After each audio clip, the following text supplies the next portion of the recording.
Hello my dear student, welcome back to my channel Aryan ક્લાસીસમાં મારા દરેક વાલા વિદ્યાર્થીઓનું હાર્દિક સ્વાગત કરું છું. દરેક મારા વાલા વિદ્યાર્થીઓને જય શ્રી રામ.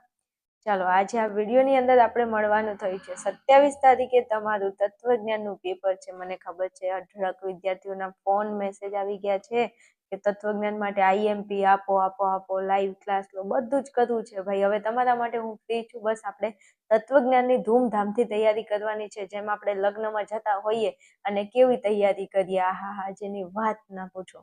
તો બસ એવી જ તૈયારી આપણે તત્વજ્ઞાન વિષયમાં કરવાની છે. 1000% મારી ઉપર વિશ્વાસ રાખજો. તમારી નાવડીને જો પાર ન કરી દઉં તો કહેજો મને. અને મસ્ત તૈયારી કરવાની છે. જેટલા પણ વિડીયો અપલોડ કરું એટલા વિડીયો તમારે 1-2 વખત ટાઈમ લઈ અને જોઈને જવાનું છે. થોડી વ્યવસ્થિત એમાંથી તૈયારી કરશો તો જે પાસ થવા માટે મહેનત કરી રહ્યા છે ને, એ તો એમને વિડીયો જોઈને થોડી અમથી તૈયારી કરશે ને તો તમે આરામથી પાસ થઈ જશો. આજના વિડીયોની અંદર જો એવું કહેવાય છે ને કે તમે કોઈ પણ બોર્ડનું પેપર દેવા જવાના હોય, કોઈ પણ વિષયનું, તો તમારે જૂના પેપરોનું સોલ્યુશન કરવું ખૂબ જરૂરી બની જાય છે. કારણ કે જૂના જે પેપર છે એમાંથી ઘણા એવા ક્વેશ્ચન હોય છે જે બેઠા બેઠા પૂછી શકે છે. નક્કી ન કહી શકાય કે કયો પ્રશ્ન પૂછાય, એટલા માટે આખું પેપર આપણે તૈયાર કરવું પડે.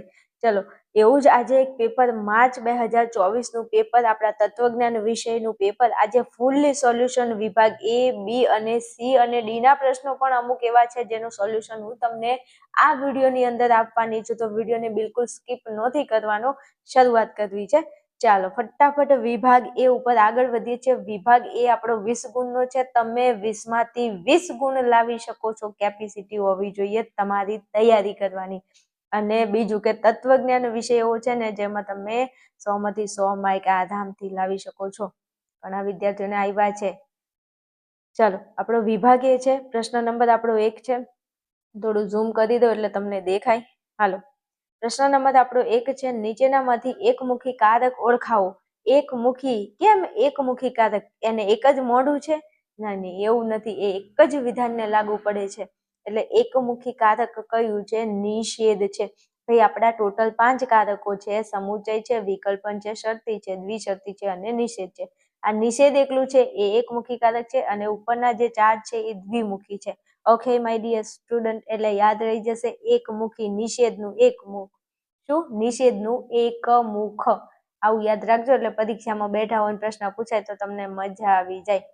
ચલો, પ્રશ્ન નંબર 2 છે. તત્વજ્ઞાન અઘરો વિષય નથી. સાચી વાત છે, તત્વજ્ઞાન ક્યાં અઘરો વિષય છે? આ તો તમારી માનસિકતા અઘરી છે. બાકી એક રમકડા જેવો વિષય છે, જો તમે રમકડાની જેમ ભણી શકો તો તત્વજ્ઞાન અઘરો વિષય. આ વિધાન સાદું છે પણ પાછળ નથી આવ્યું છે. નથી, અને આ નથી એ તો કારક છે. નિષેધનું શબ્દ જૂથ છે નથી.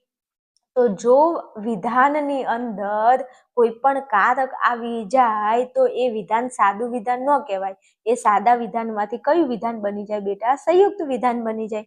જો કોઈ કારક ના હોય તો એ વિધાન સાદું કહેવાય, પણ કારક આવી જાય તો એ વિધાન સંયુક્ત વિધાન બની જાય. અહીંયા નથી તો નથી એ શબ્દ જૂથ છે નિષેધનું, એટલે અહીંયા આપણો જવાબ આવશે સંયુક્ત વિધાન. તત્વજ્ઞાન અઘરો વિષય નથી તો કેવો છે? સહેલો. આનો જવાબ આવશે સંયુક્ત વિધાન. હાલો, આગળ વધીએ. પ્રશ્ન નંબર આપણો 3 છે. દલીલમાં આધાર વિધાનની સંખ્યા કેટલી હોય છે? તો દલીલમાં આધાર વિધાનની સંખ્યા મારા વાલા, મારા કલેજા, 1 કે તેથી વધુ હોય છે. અમુક છે ને ઈ દોઢ છે ને ઈ 1 કરતા વધુ લખીને આવે ને પછી ઘરે આવીને જોવે ને તો કે ઓહ શીટ, સોની મની પેલા દેખાતું નતું, પેલા શાંતિથી જોવાનું પછી જવાબ લખવાનો, ઉતાવળ નહીં કરવાની. અહીંયા દલીલમાં આધાર વિધાનની સંખ્યા કાં તો મારા વાલા 1 જ હોય, કાં તો 1 થી વધુ હોય. અહીંયા એમ કીધું છે કે 1 કરતા વધુ, તો 1 કરતા વધુ એમાં 1 નો ઉલ્લેખ જો કે આપેલો છે, નથી આપેલો. સમજણ પડી?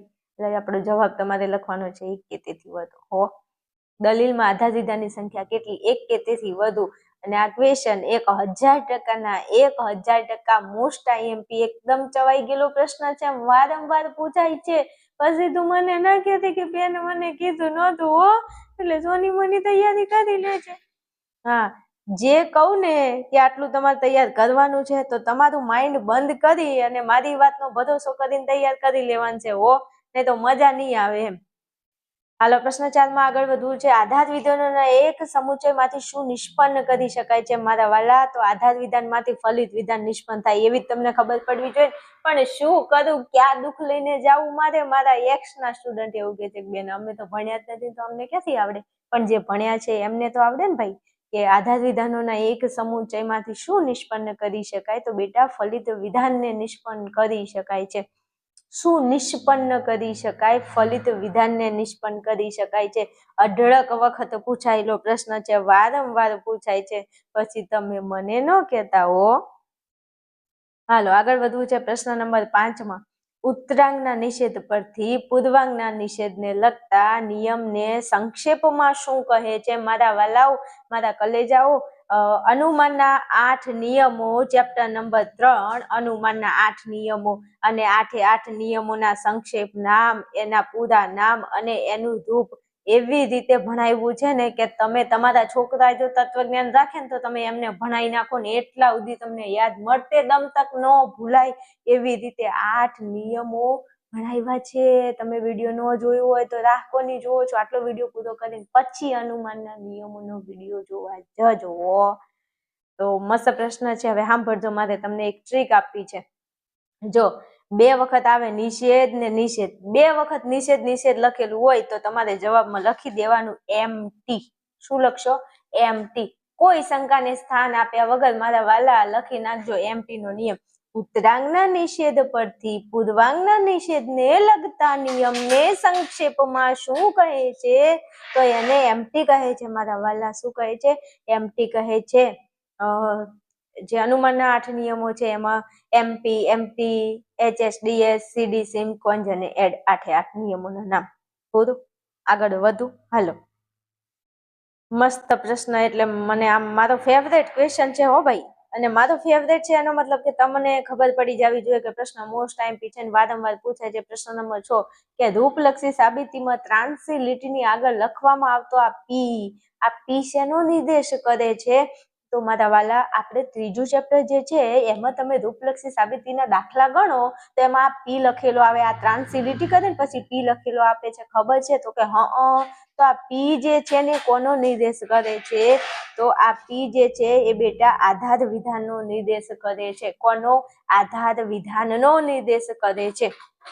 ત્રાંસી લીટીની આગળ લખવામાં આવતો પી શેનો નિર્દેશ કરે છે? તો આધાર વિધાનનો નિર્દેશ કરે છે. ઓકે, તો તમારે યાદ શું રાખવાનું છે? જ્યારે પી આવે એટલે યાદ રાખવાનું આ.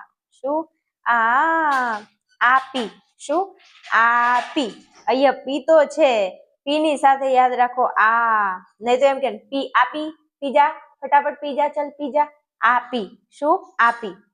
એટલે અહીંયા પી તો છે, પી ના ઉપરથી તમારે આ યાદ રાખવાનું આ પી. મારે નથી પીવું, મારે નહોતો પીવો ને મને પાયો છે, મધરો દારૂડો મેં કેસે. પછી કેવું પડે 5 વાગે ને પગ મારા દુખે, માથું દુખે. માથું નહીં, પગ નહીં, પણ પરીક્ષામાં નપાસ આવો ને તો આખી જિંદગી દુખવા લાગશે. એટલે સોની મોની તૈયારી કરજે હો પછી. અને બીજું, જો વિદ્યાર્થીઓ મને મજાક કરવાની ટેવ છે ને એટલે તમારે ખોટું નહીં લગાડવાનું હો. હા, એ તો મજા નહીં આવે એમ. એટલે આ પી જે છે એ આધાર વિધાનનો નિર્દેશ કરે છે. હું એટલા માટે ગમ્મત સાથે જ્ઞાન આપું છું, એટલા માટે મારે થોડું કંઈક એક્સ્ટ્રા બોલવું પડે છે કે અહીંયા હાલ જે મારો વિડીયો જોઈ રહ્યા છે ને એમાંથી 50% વિદ્યાર્થીઓ તો એવા છે કે જે એક્સ તરીકે એક્ઝામ દેવાના છે.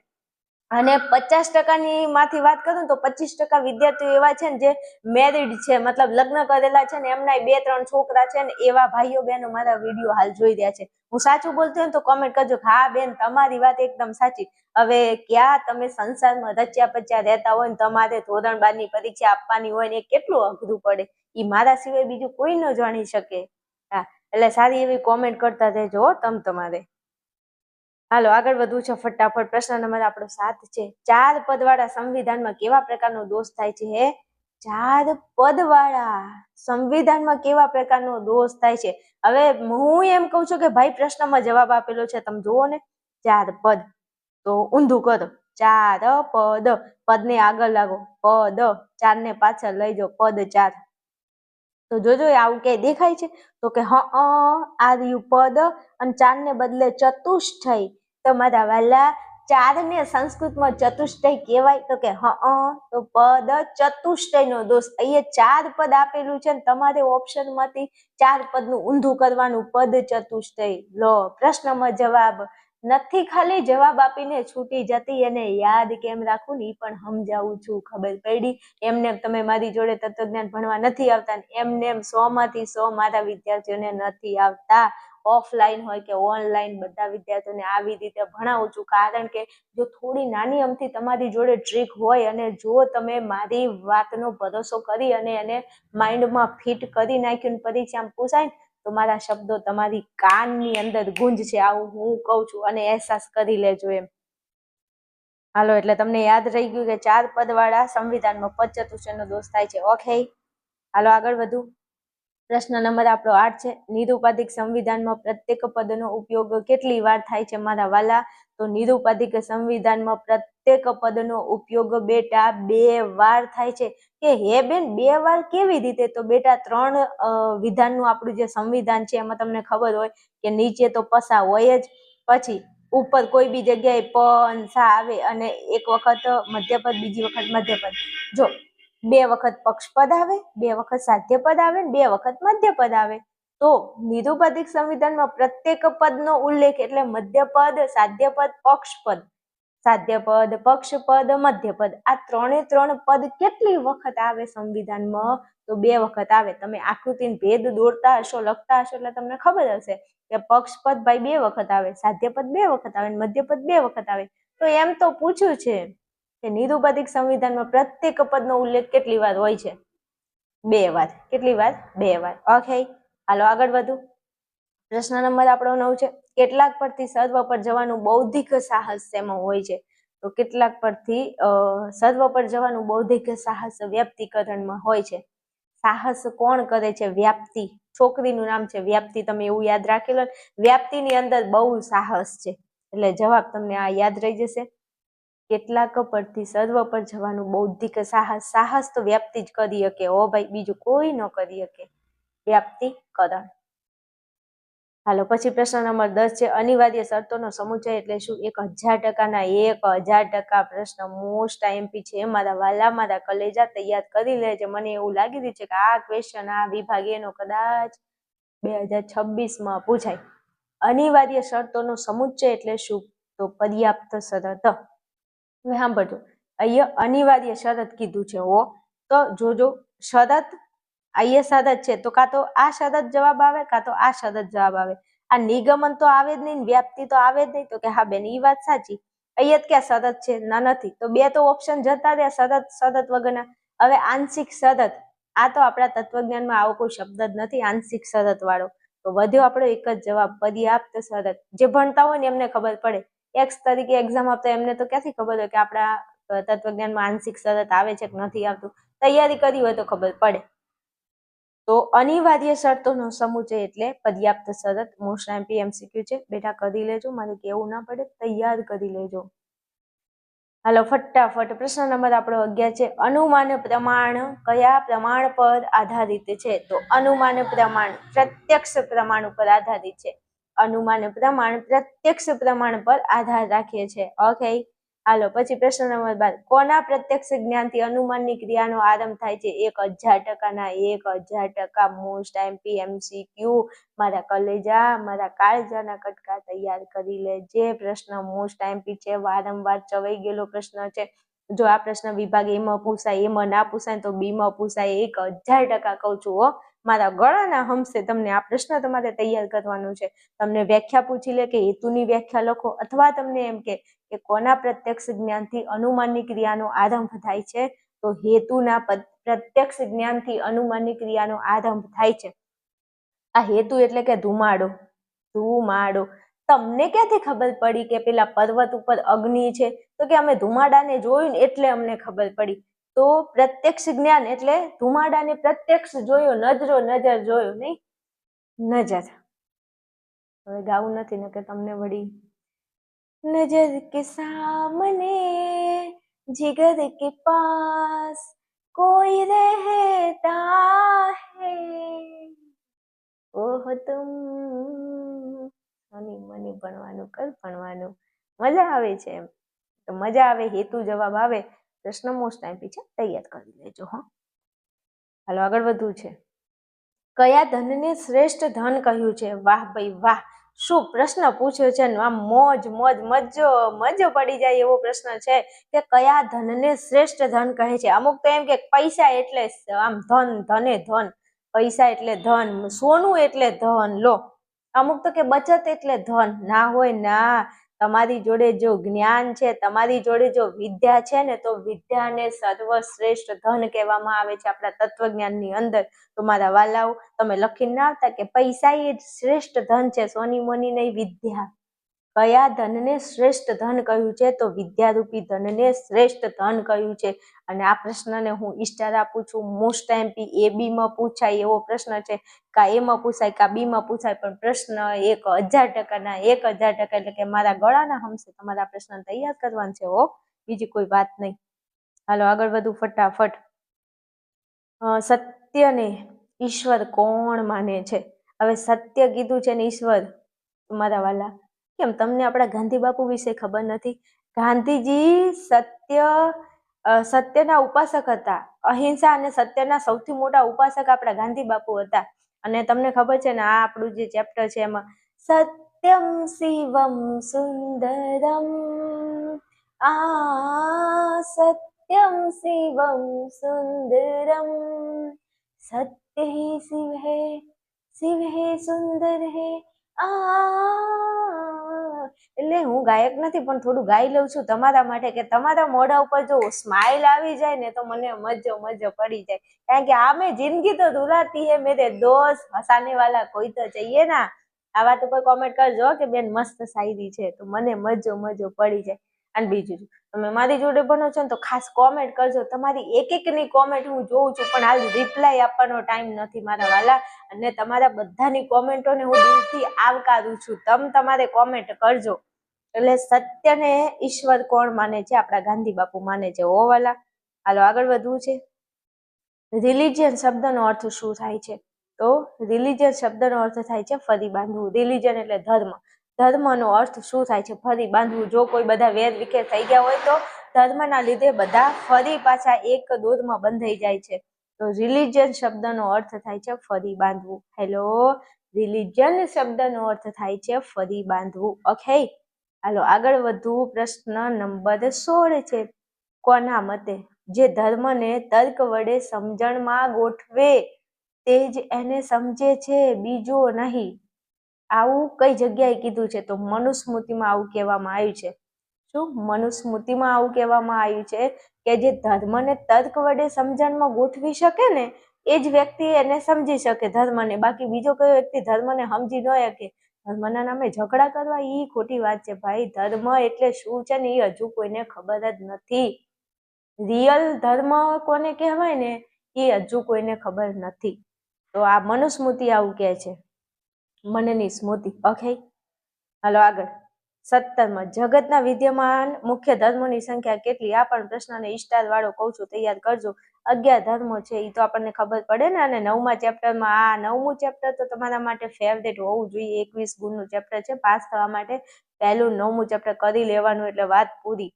11 જગતમાં વિદ્યમાન મુખ્ય ધર્મોની સંખ્યા કેટલી બેટા 11 છે તૈયાર કરી લેજો હાલો આગળ વધુ છે પ્રશ્ન નંબર આપણો 18 છે બાઇબલ એ કયા ધર્મનો ધર્મ ગ્રંથ છે બાઇબલ એ કયા ધર્મનો ધર્મ ગ્રંથ છે તો બાઇબલ એ ખ્રિસ્તી ધર્મનો ધર્મ ગ્રંથ છે બાઇબલ એ ખ્રિસ્તી ધર્મનો ધર્મ ગ્રંથ છે તો યાદ રાખવાનું છે ખીબા શું યાદ રાખશો ખીબા ખી એટલે ખ્રિસ્તી બા એટલે બાઇબલ ખીબા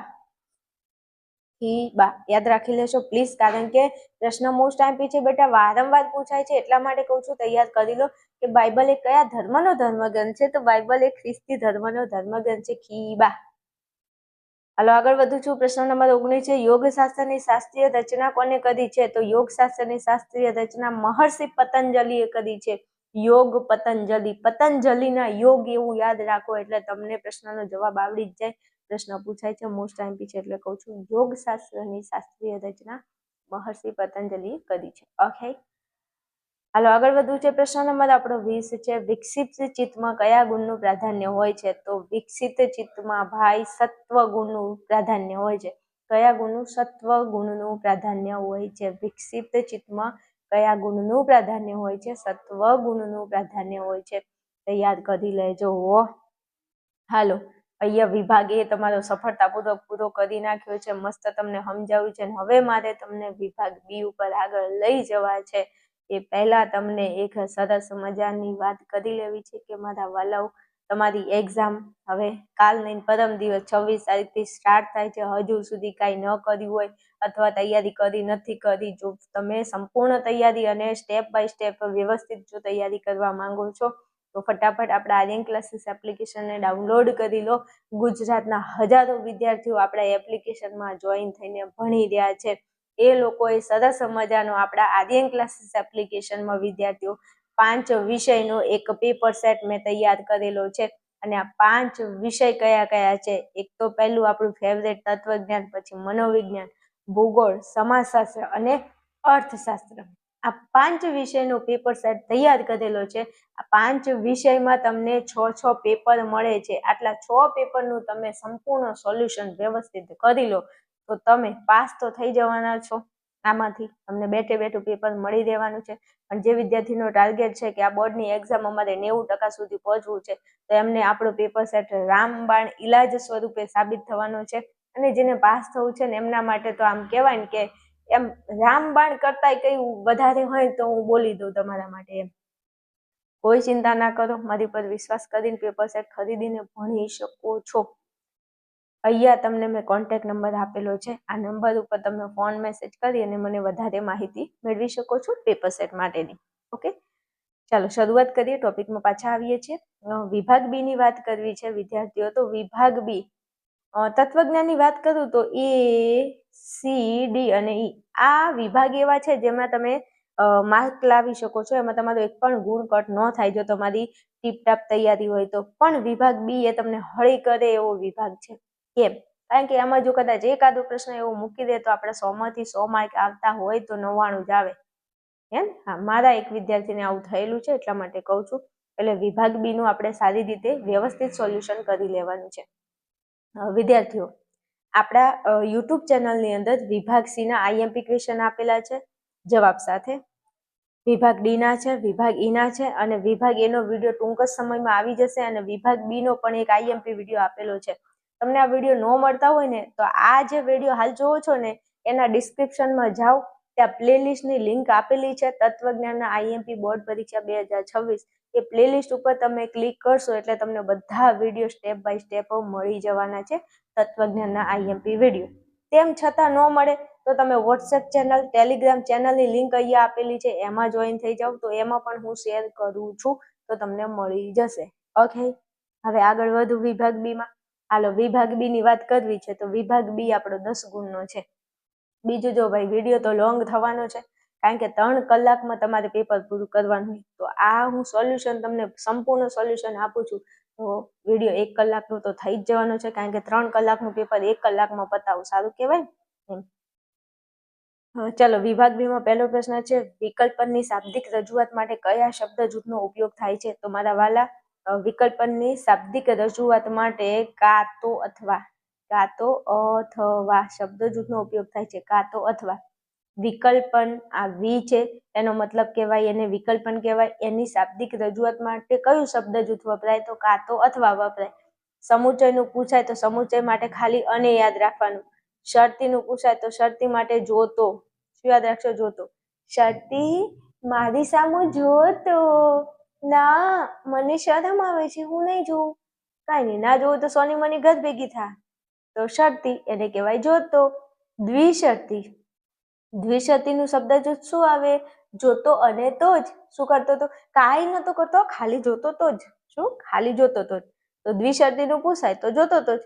શરતીનું પૂછાય તો જોતો. વિકલ્પનું પૂછાય તો કાં તો અથવા. સમુચયનું પૂછાય તો અને નિષેધનું પૂછાય તો નિષેધનું લખવાનું નહીં. લે, એક પ્રશ્નમાં તારા 5 પ્રશ્નોના જવાબ આપી દીધા. હવે તો તને ખબર પડે કે ન પડે? તૈયાર કરી લેજો. હાલો પછી 22મો પ્રશ્ન, પ્રમાણભૂત દલીલ એટલે શું? તો પ્રમાણભૂત દલીલ એટલે કાંઈ નહીં, જે દલીલનું આધાર વિધાને સત્ય હોય અને એનું ફલિત વિધાન પણ સત્ય હોય તો આવી દલીલને પ્રમાણભૂત દલીલ કહેવાય. કશું નથી વ્યાખ્યામાં કે જે દલીલમાં એનું આધાર વિધાન સત્ય અને એનું ફલિત વિધાન પણ સત્ય, તો એવી દલીલને આપણે કહીશું પ્રમાણભૂત દલીલ. ઓકે, હાલો આગળ વધુ. પ્રશ્ન નંબર આપણો 23, એચએસ ના નિયમનું નામ લખો.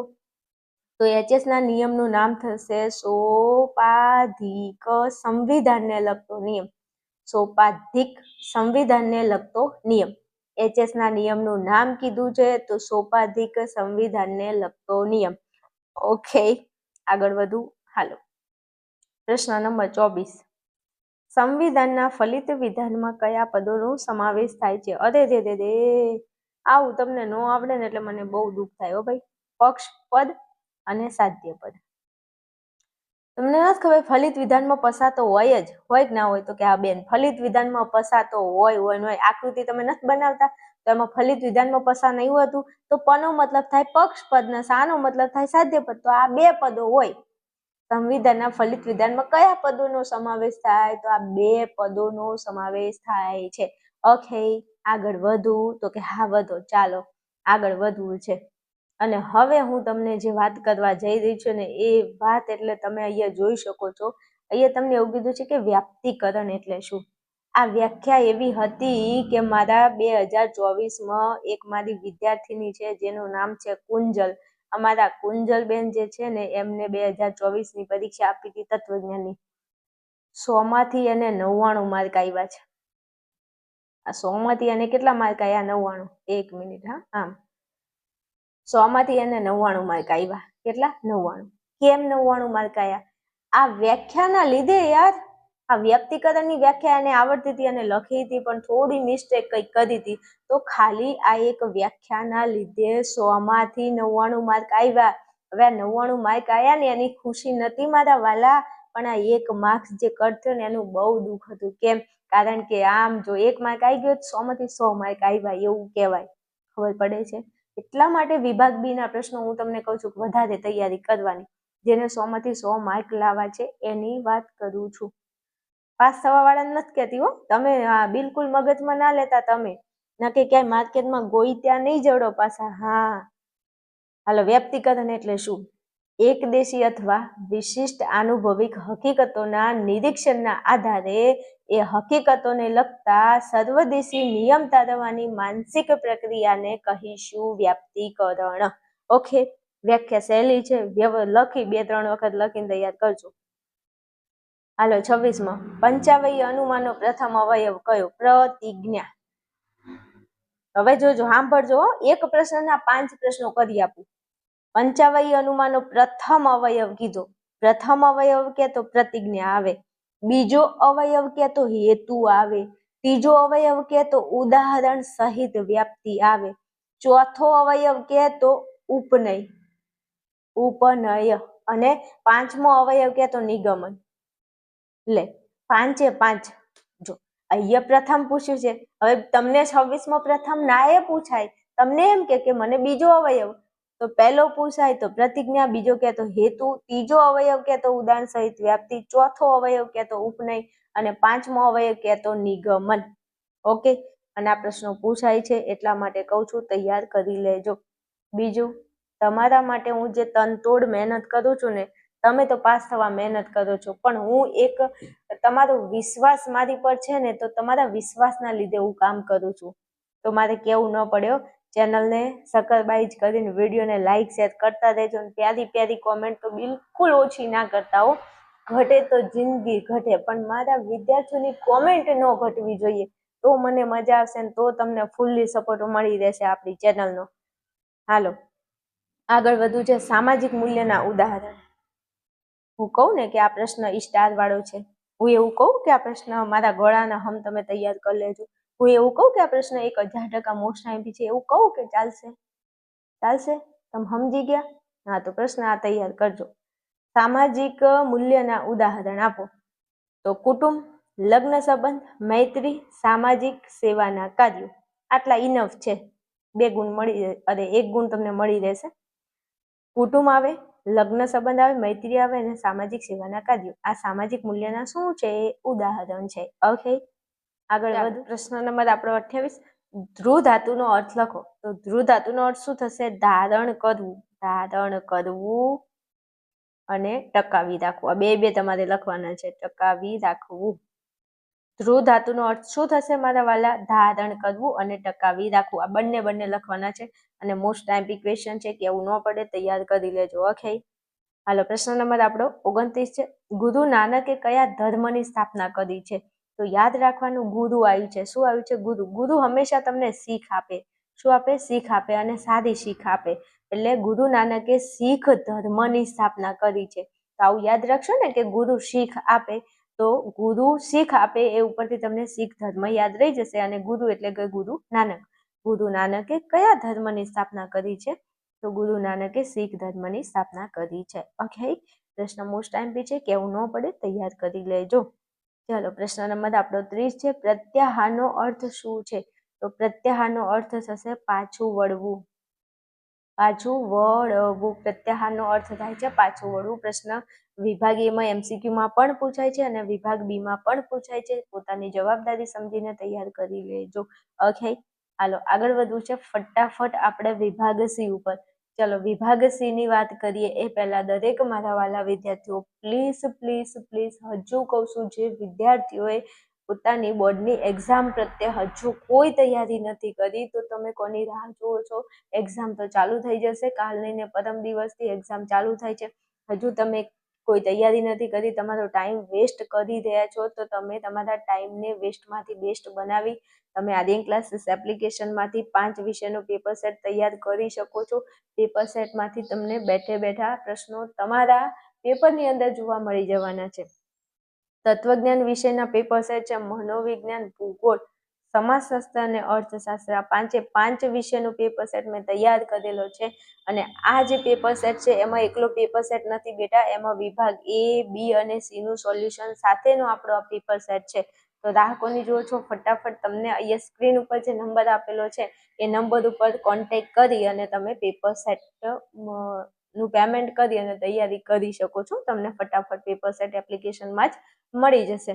વિશ્વાસની મારે કઈ વાત નથી કરવી, તમને મારી ઉપર વિશ્વાસ છે તાર તો તમે મારો વિડીયો જોઈ રહ્યા છો અને આમ બૂમ પડાવી દેવાની છે આપણે બોર્ડની એક્ઝામમાં. હો, હાલો, વિભાગ સી ની તૈયારી કરીએ. ચાલો, શું કહે છે વિભાગ સી? 20 ગુણમાં વિભાગ સી પૂછાય છે તમને. દરેક પ્રશ્નના તમને 2 ગુણ મળે છે. હવે 31મો પ્રશ્ન ફિક્સ છે.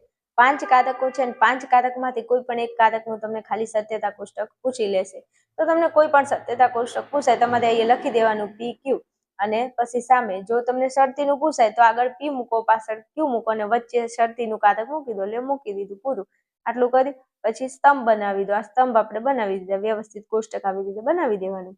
પછી તમારે આડી લાઈનો કેટલી બનાવવાની? તો P અને Q 2 વિધાનો છે તો આડી લાઈનો તમારે 4 આવી રીતે બનાવી દેવાની. તો 4 આડી લાઈનો બનાવો કે બનાવી દીધી. હવે શું કરવાનું? તો કે TF ની ગોઠવણી કરવાની. તો કેવી રીતે કરશું? તો આ P છે ને આપણું, P ની અંદર 2 T મૂકો પહેલા, પછી 2 F મૂકો. તો મૂકી દીધા. આ Q છે એમાં એક વખત T મૂકો, એક વખત F મૂકો, એક વખત T મૂકો, એક વખત F મૂકો. એટલે આ તો કરી દીધું. આ બધું બધામાં સરખું આવે આટલું. તો PQ વાળું બધામાં સેમ ટુ સેમ આવે. સમુચય કારક હોય, શરતી કારક હોય, વિકલ્પન હોય, બધું બધામાં આટલું તો સેમ આવે, ખાલી નિષેધને છોડીને. પછી શું કરવાનું? અહીંયા દ્વિશરતી છે તો દ્વિશરતીનો સત્યતા મૂલ્યનો નિયમ શું છે? તો કે TT હોય તોય T અને FF હોય તોય T. તો અહીંયા TT શોધો. ચલો, અહીંયા TT છે. ચલો, અહીંયા TT છે તો TT ના સામે T મૂકો. પછી ક્યાંય TT છે નથી, અહીંયા ક્યાંય TT છે નથી, અહીંયા FF છે, FF ના સામે T મૂકવાનું. TT હોય તો એ T, FF હોય તો એ T. તો જ્યાં TT હતું ત્યાં મેં T મૂક્યો, FF હતું ત્યાં T મૂક્યો. હવે બીજી કોઈ જગ્યાએ TT નથી ને FF એ નથી, તો બીજી વધી એ હરોળમાં તમે F મૂકી દો. લો, આ થઈ ગયું તમારું સત્યતા કોષ્ટક. આવું ન આવડે, ખાલી સત્યતા મૂલ્યનો નિયમ તૈયાર કરવાનો છે. સત્યતા મૂલ્યના નિયમો ના આવડે તો ફ્રીમાં યુટ્યુબમાં વિડીયો પડ્યો છે, જોઈ લેજો. ચેપ્ટર 1 ખોલીને. હાલ નહીં હો, આટલું પહેલા પૂરું કરીને પછી. ચલો, 32માં ખેલ મહાકુંભ યોજાશે અને રજા પડશે નહીં. આ વિધાનની પ્રાતિક રજૂઆત કરો અને તેનો પ્રકાર ઓળખાવો. પ્રાતિક રજૂઆત આ ફિક્સ જ છે, પૂછાય છે. પ્રાતિક રજૂઆત અને તેનો પ્રકાર આ ફિક્સ છે. તો હવે શું કરશો? કાંઈ નહીં, સંકેતાવલી કરવાની. સંકેતાવલીમાં તમે શું કરશો? તો ખેલ મહાકુંભ યોજાશે એ વિધાન લખો અને એના માટે તમારે જે એ મૂકવો હોય એ મૂકવો. રજા પડશે એના માટે તમે બી મૂકો, જે મૂકવો હોય તમે મૂકી શકો છો. પ્રાતિક રજૂઆતમાં કાંઈ નહીં, જો ખેલ મહાકુંભ યોજાશે એના માટે તમે એને મૂકી દો, રજા પડશે એના માટે તમે બીને મૂકી દો. અહીંયા અને છે, અનેનું કારક છે સમુચય, સમુચય મૂકી દો. અહીંયા છે નહીં, નહીં માટે નિષેધ આવે તો નિષેધને પાછળ નહીં મૂકવાનું, આગળ મૂકવાનું. આ નિયમ છે, નિષેધ હંમેશા આગળ આવે એટલે નિષેધને આગળ મૂકો. તો આ એની થઈ ગઈ પ્રાતિક રજૂઆત. હવે અહીંયા સમુચય છે તો વિધાનનો પ્રકાર શું થાય? જટિલ સામુચાયિક, સમુચાયિક વિધાન. લો આ એનો પ્રકાર, 2 ગુણ તમને મળી જાય. આ પ્રાતિક રજૂઆત કરી અને આ એનો વિધાનનો પ્રકાર લખી દીધો. બીજું, પ્રાતિક રજૂઆત કરવા માટે તમારે હંમેશા એ થી લઈ અને ઝેડ સુધીના કેપિટલ અક્ષરનો ઉપયોગ કરવાનો. પ્રાતિક રજૂઆત કરવા માટે તમારે એ થી લઈ અને ઝેડ સુધીના કેપિટલ અક્ષરનો ઉપયોગ કરવાનો. ઓકે.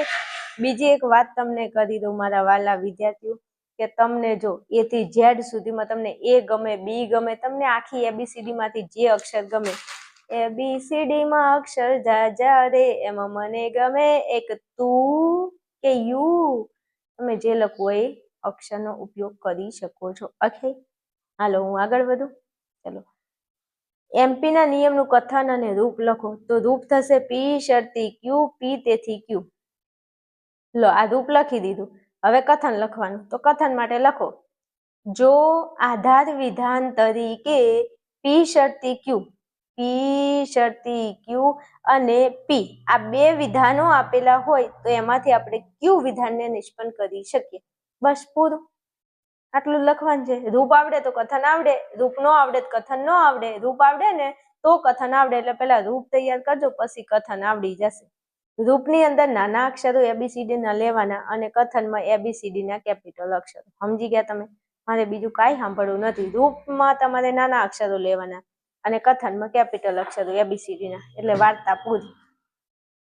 ચાલો આગળ વધુ ફટાફટ. 34માં તમને ખાલી જગ્યા આપેલી છે તો ખાલી જગ્યામાં જવાબ આવે બી સમુચય H કૌંસ કરો, પછી સમુચય કરો અને M વિકલ્પન કૌંસમાં M વિકલ્પન N. આ તમારી ખાલી જગ્યાનો જવાબ. રેડી? અને એમ કીધું છે કે રૂપે લખો. કયું રૂપ આવે? તો પી ક્યુ, તેથી પી સમુચય ને ક્યુ. કોંજનો નિયમ છે બેટા, કોંજના નિયમનું રૂપ છે. આ આપણું પી વિધાન, આ આપણું ક્યુ વિધાન, અને આ બેને પી ને ક્યુ ને ભેગું કર્યું. આ પી અને જો આ પી છે તો આપણે આ પી વિધાનને ભેગું કર્યું, પછી આ ક્યુ વિધાન છે તો ક્યુ વિધાનને ભેગું કર્યું, વચ્ચે સમુચય, આ સમુચય છે તો વચ્ચે આપણે મૂકી દીધું સમુચય. આટલું સહેલું છે. અનુમાનના નિયમ આવડે તો તમે સોલ્વ કરજો, નહીં તો રહેવા દેજો, હું ના પાડું છું, ના કરતા હો. ચલો, મધ્યપદ કોને કહેવાય? તો બંને આધાર વિધાનમાં સરખું આવતું પદ હોય અને ફલિત વિધાનમાં ન આવતું પદ હોય એને કહેવાય મધ્યપદ. બંને આધાર વિધાનમાં આવે છે પણ ફલિત વિધાનમાં આવતું નથી, એને આપણે કહીશું મધ્યપદ. વ્યાખ્યા મોસ્ટ ટાઈમથી છે, પ્લીઝ તૈયાર કરી લેજો, મને કહેતા નહીં હો.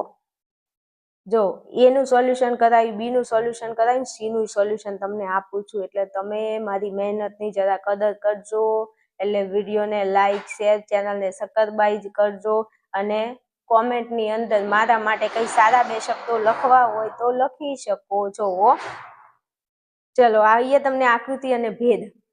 કાંઈ નહીં, મનોયત્ન 4.3 ખોલો અને એનો પ્રશ્ન નંબર 3 ખોલો અને એમાં આકૃતિ ભેદના 10 તમને આપેલા છે પ્રશ્નો. આકૃતિ ભેદના 4.3 નો પ્રશ્ન નંબર 3, એમાં 10 આકૃતિ ભેદ છે, તૈયાર કરી લો. એમાંથી જ પૂછાય છે આ 36મો પ્રશ્ન. શું કામ ખોટા ફાંફા મારો છો? ચલો, અહીંયા આકૃતિ શું આવે? તો મારા વાલા, આપણું પક્ષપદ, આપણું સાધ્યપદ. હવે જ્યાં ગુજરાતી હોય ત્યાં પ મૂકી દો અને જ્યાં નીડર હોય ત્યાં સા મૂકી દો. લો મૂકી દીધું. આ નેતા અને આ નેતા ઈ આપણું મધ્યપદ છે, મધ્યપદ છે. તો મ સા, પ મ અને પ સા. આકૃતિ બનાવવા શું કરવાનું?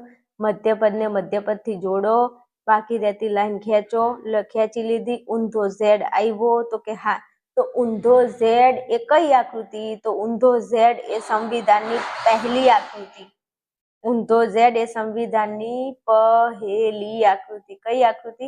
પહેલી આકૃતિ. રેડી? ચલો પછી વાત કરવી છે પહેલી આકૃતિ. હવે ભેદ તમારે તૈયાર કરવાનો છે. ભેદ. ભેદ એટલે ભેદ તમને કહું છું, જો સમજાવું છું.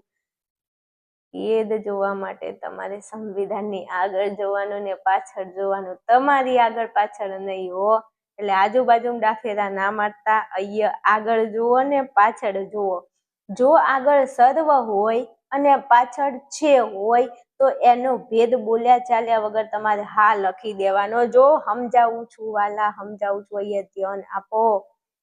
સર્વ છે, આગળ સર્વ ને પાછળ છે હોય તો એનો ભેદ લખો હા. તો યાદ રાખો, હા સર્વ છે. શું? હા સર્વ છે. તો ભેદ આવ્યો હા. આગળ કેટલાક હોય ને પાછળ છે હોય તો એનો ભેદ થાય હો. આગળ કેટલાક હોય ને પાછળ છે હોય તો એનો ભેદ થાય હો. ખબર પડી? ના ખબર પડતી તો લખી દો કે આગળ સર્વ આપેલું હોય અને પાછળ છે હોય તો એનો ભેદ હા લખવાનો. આગળ કેટલાક હોય ને પાછળ છે હોય તો એનો ભેદ હ લખવાનો. આગળ કેટલાક હોય અને પાછળ છે હોય તો એનો ભેદ હ લખવાનો. તો જો આ સાધ્ય પદ, સાધ્ય વિધાન હા, પક્ષ વિધાન હા અને ફલિત વિધાન હ છે. તેથી સંવિધાનનો ભેદ હા હ થાય છે. રેડી? હાલો આગળ વધુ ફટાફટ. કાર્યકારણનો નિયમ એટલે શું? તો ભાઈ કાર્યકારણનો નિયમ એટલે શું? જગતમાં કોઈ પણ ઘટના કારણ વગર બનવી શક્ય નથી. દરેક બનાવનું કોઈને કોઈ કારણ હોય છે. કુદરતમાં બનતી ઘટના કારણ વગર બનતી નથી. યોગ્ય કારણને જ લીધે બને છે. વિજ્ઞાનની અંદર આને કાર્યકારણનો નિયમ કહે છે. આ દુનિયામાં કોઈ પણ ઘટના બને છે કારણ વગર બને છે? ના. તમે મારી ચેનલમાં ભણો છો. શું કારણ છે? એક્ઝામ નજીક આવી છે. કોઈ ઘટના ઘટે છે, એક્સિડન્ટ થયું તો કેમ થયું? કોઈક તો કારણ હશે ને. તો કે હા, કારણ એટલું જ છે કે ગાય આડી આવી અથવા તો કોઈ સાધનને અથડાયું કે ગમે તે XYZ કારણ તો હોય જ. સાચી વાત? હા, તો દરેક બનાવને કારણ હોય છે એમ લખી શકો છો. નિયમ મોસ્ટ આઈમ્પી છે, તૈયાર કરી લેજો ભાઈ. ચલો પછી કીધું છે સ્વાર્થાનુમાન એટલે શું? તો અનુમાન કરતા એ પોતાના માટે પોતાના મનમાં તારવેલું અનુમાન એને કહીશું સ્વાર્થાનુમાન. અનુમાન કરતા એ પોતાના મનમાં તારવેલું અનુમાનને કહીશું સ્વાર્થાનુમાન. ઓકે, ચાલો પછી ઉત્પાદક મૂલ્યનું લક્ષણ અને ઉદાહરણ આપો મારા વાલા. મસ્ત મોસ્ટ આઈમ્પી ક્વેશ્ચન છે. આ મૂલ્ય બહુ પૂછાય છે 7મા ચેપ્ટરમાંથી અને 7મા ચેપ્ટરમાંથી 2 પ્રશ્નો પૂછાય છે. તો જેટલા પેપર સોલ્યુશન કરાવું એમાં જે પ્રશ્ન ચેપ્ટર 7ના 2 પ્રશ્નો છે ને એને તૈયાર કરી લેજો. હા ચલો, ઉત્પાદક મૂલ્યનું લક્ષણ અને ઉદાહરણ. તો લક્ષણ હું બોલું છું, સાંભળજો. લક્ષણ એટલે વ્યાખ્યા. જે વસ્તુ વપરાશ કે વહેંચણીને લીધે વહેંચણી કરીએ ને, તો જે વસ્તુ વપરાશ કે વહેંચણીને લીધે ખૂટી પડતી નથી પરંતુ વૃદ્ધિ પામે છે. કોઈ પણ વસ્તુ તમે વાપરો તો એ ખૂટે નહીં અને વધે જ જાય. તો મજા ન આવે? તો કે હા, તો એને આપણે કહીશું ઉત્પાદક મૂલ્ય.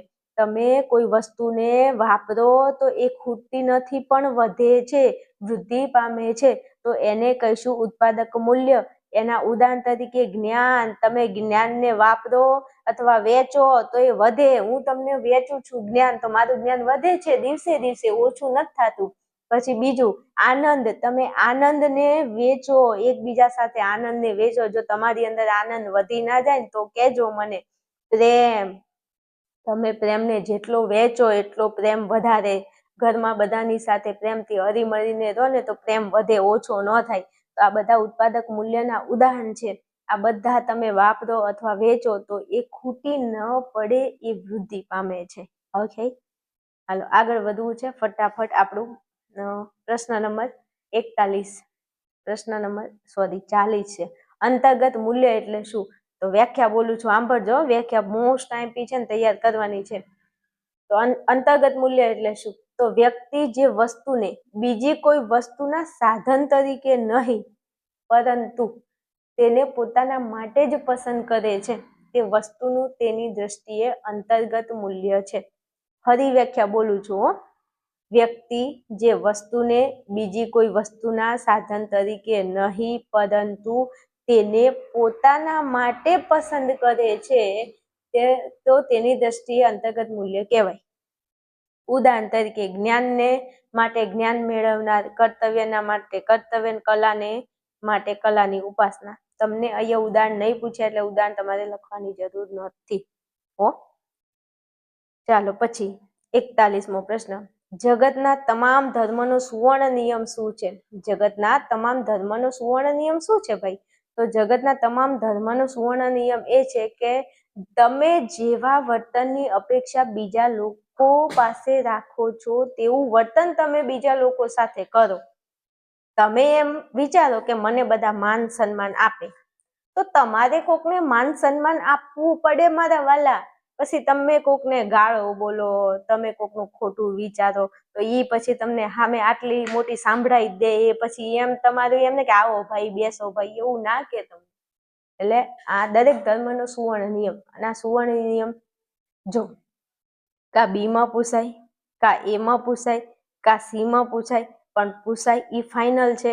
એટલે મારા ગળાના હમ પ્રશ્ન તૈયાર કરજો. હાલો પછી વિનોબાજી આપેલા ધર્મ અને વિજ્ઞાન અંગેનું સમીકરણ લખો. વિજ્ઞાન કશું નથી, પ્રશ્નમાં જવાબ છે. જો વિજ્ઞાન પ્લસ ધર્મ. વિજ્ઞાનમાં તમે ધર્મ પ્લસ કરો તો સર્વોદય થાય, એટલે કે સર્વનો ઉદય થાય. પણ વિજ્ઞાનમાંથી જો તમે ધર્મને માઇનસ કરી નાખો ને તો સર્વનો નાશ થઈ જાય મારા વાલા. અને હાલ ક્યાંક ને ક્યાંક એવું થવા જઈ રહ્યું છે કે અત્યારે વિજ્ઞાન ટ્રેન્ડિંગમાં છે ને ધર્મ ક્યાંય દેખાતો નથી. ને એક દિવસ એવો આવશે કે જો પૂરેપૂરું વિજ્ઞાન અહીંયા મતલબ સૃષ્ટિ ઉપર વિજ્ઞાનનું આધિપત્ય હશે ને ધર્મ ક્યાંય નહીં દેખાય ને તો જોજો તમે સર્વનો નાશ થઈ જશે. એટલે બસ કશું નથી, વિજ્ઞાનમાં ધર્મ ઉમેરો તો સર્વોદય થાય, અને વિજ્ઞાનમાંથી ધર્મને માઇનસ કરો તો સર્વનાશ થાય. અને આ પ્રશ્ન મારે કેવું ન પડે, જો તમને 26માં પૂછાઈ જાય તો મજો. અને 1000% મોસ્ટ આઈએમપી છે, કેવું પડે, તૈયાર કરી લેજો હો. હાલો આગળ વધુ. પ્રશ્ન નંબર 43. જગતના વિદ્યમાન ધર્મોમાં સૌથી પ્રાચીન અને સૌથી અર્વાચીન ધર્મ કયા કયા છે? હવે જો હું તમને કહું નામ, ઓલા શું કહેવાય કે રામ ભગવાન હતા અને સીતા માતા હતા, તો હનુમાન એમને બહુ એમની ભક્તિ કરતા હતા, તો એમની એક વખત પરીક્ષા કરી અને હનુમાને પોતાની છાતી ચીરીને આમ બતાવ્યું ને તો રામ ભગવાનને સીતા માતાનો ફોટો દેખાતો હતો. હવે હું એવું તો કરી ન શકું કે આ પ્રશ્ન આટલો બધો મોસ્ટ આઈએમપી છે કે મારા દિલમાં છે ને તમને બતાવું, એવું નહીં કરી શકું. પણ પ્રશ્ન આ એટલો મોસ્ટ આઈએમપી છે, વારંવાર પૂછાય છે, એટલે કેવું ન પડે. જો કદાચ એ માં પૂછાય, કદાચ બી માં પૂછાય, સી માં તો પૂછાય જ છે.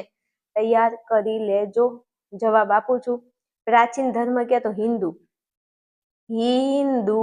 અને અર્વાચીન ધર્મ કે તો શીખ. આટલું યાદ રાખજો મારા વાલા, કેવું ન પડે તમને મારા ગળાના હમ. પ્લીઝ તમને કહું છું, મહેરબાની કરીને આ પ્રશ્નને યાદ રાખજો કે સૌથી પ્રાચીન ધર્મ તો હિન્દુ અને સૌથી અર્વાચીન ધર્મ તો શીખ ધર્મ હો. હાલો આગળ વધુ. અને 44મો પ્રશ્ન, એવો ને એવો પ્રશ્ન, એવો ને એવો એટલે 1000% મોસ્ટ આઈએમપી ચવાઈ ગયેલો પ્રશ્ન છે. અને કહેવાય ને કે હું કયા શબ્દોમાં તમને કહું કે આ પ્રશ્ન તૈયાર કરજો એમ, કારણ કે ખાલી આ પ્રશ્ન તૈયાર કરો ને આમાંથી બીજા 2 પ્રશ્નો હું તમને કહું છું, આટલા 3 10મા ચેપ્ટરમાંથી આ 3માંથી જ પ્રશ્ન વિભાગ સીમાં મોસ્ટ ઓફ હોય છે. 99.99% 3 પ્રશ્નો જ તમને વિભાગ સીમાં 3માંથી 1 પ્રશ્ન હશે ને હશે.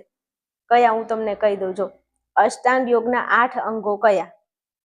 તો પહેલા તો યમ, નિયમ, આસન, પછી પ્રાણાયામ, પછી પ્રત્યાહાર, પછી ધારણા, ધ્યાન અને સમાધિ. જોજો હું તમને શું કહું છું, સાંભળજો. અષ્ટાંગ યોગના 8 અંગો કયા કયા? યમ, નિયમ, આસન, પ્રાણાયામ, પ્રત્યાહાર, ધારણા, ધ્યાન અને સમાધિ. આ એક પ્રશ્નનો જવાબ થઈ ગયો, જે વિભાગ સીમાં હાલ તમને અહીંયા તમે જોઈ રહ્યા છો તમારી નજરની સામે. નજર કે સામને જીગર કે પાસ, એટલે આ નજરની સામે છે. અષ્ટાંગ યોગના 8 અંગો મેં તમને અહીંયા આપી દીધા, લખાઈ દીધા. એક આ પ્રશ્ન પૂછાય છે જે હાલ તમે જોઈ રહ્યા છો.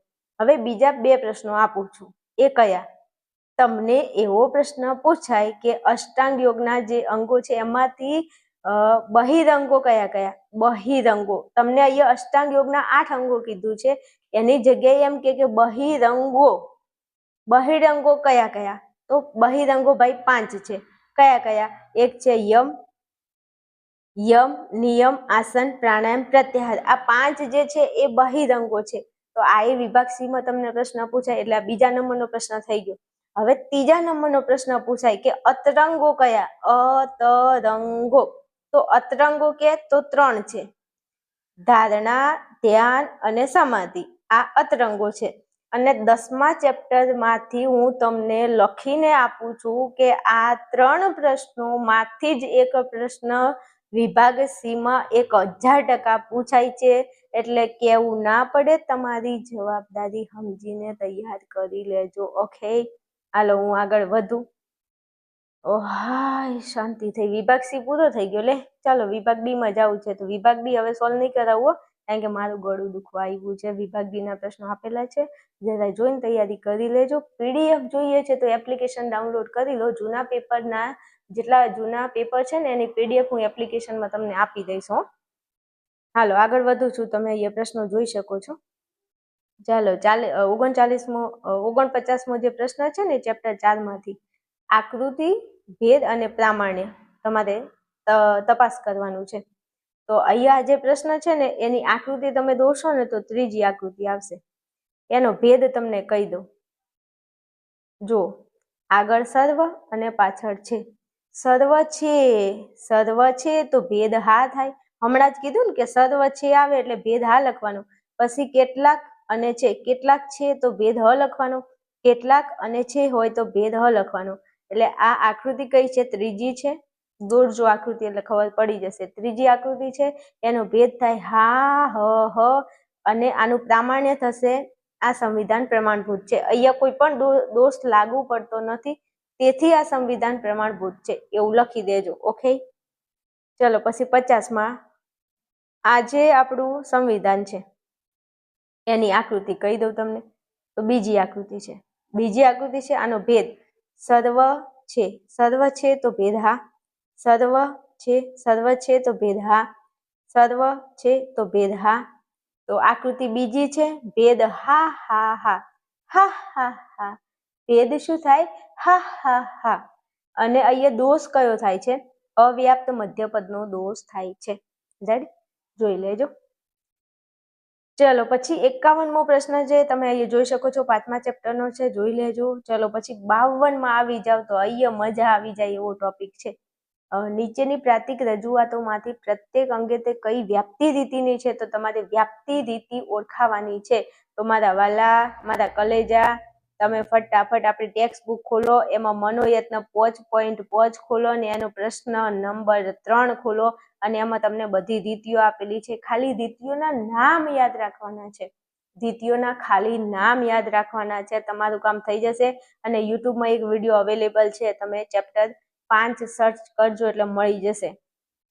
તો એમાં પહેલા નંબરની રીતિ છે અન્વય રીતિ છે, બીજા નંબરની વ્યતિરેક રીતિ છે, ત્રીજા નંબરની સહપરિવર્તન રીતિ છે. તમને ટ્રીક આપી દઉં. જો ABCD અને AEFG આવે તો અન્વય રીતિ લખવાની. ABCD BCD તો વ્યતિરેક રીતિ લખવાની. પછી જો આમાં પ્લસ ને માઇનસ કે માઇનસ પ્લસ તમને જે દેખાય એ, ખાલી તમને માઇનસ ને પ્લસ દેખાવું જોઈએ. જો માઇનસ પ્લસ દેખાય તો તમારે લખી નાખવાનું સહપરિવર્તન રીતિ. કોઈ મગજ લગાવવાની જરૂર નથી. રેડી? આટલું કરજો એટલે તમારું કામ ક્લિયર. 3 માર્ક મળી જાય. ખાલી આટલું કામ કરવાના. તો કરી લેજો.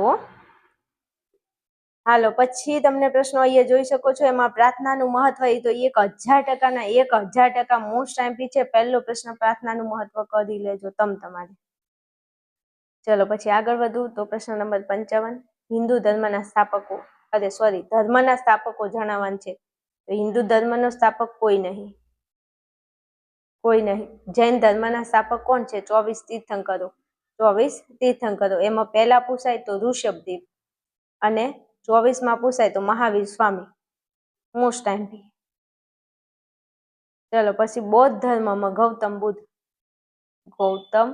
બુદ્ધ, ખુદ નારાયણ, ખુદ વિષ્ણુ ભગવાનની વાત થઈ રહી છે, નારાયણની વાત થઈ રહી છે. નારાયણ જ્યારે અવતાર ધારણ કરીને આવ્યા હતા ગૌતમ બુદ્ધ તરીકે, તો ગૌતમ બુદ્ધે સ્થાપના કરી છે બૌદ્ધ ધર્મની. ઓકે, લખી નાખજો જવાબ. ચાલો પછી 56માં યહૂદી, ખ્રિસ્તી અને ઇસ્લામ ધર્મના નૈતિક સિદ્ધાંતો પ્રશ્નનો જવાબ જરા જોઈ લેજો. ચાલો પછી તમને અહીંયા આપેલા છે પ્રશ્નો, જોઈ શકો છો. વિભાગ ઈમાં મસ્ત પ્રશ્નો પૂછેલા છે. ચેપ્ટર 1 માંથી 2 પ્રશ્ન, ચેપ્ટર 2 નો 1 પ્રશ્ન, પછી છઠ્ઠા ચેપ્ટરનો અને 9મા ચેપ્ટરના 2 પ્રશ્નો છે. તૈયાર કરી લેજો. ઓકે, ચાલો વિડીયોને અહીંયા રાખું મારા વાલો. મળીએ આપણે નેક્સ્ટ વિડીયોમાં. આવી જજો ફટાફટ, મોજ કરવાની છે હો ભાઈ, તત્વજ્ઞાનના પેપરની અંદર આવી જજો ફટાફટ.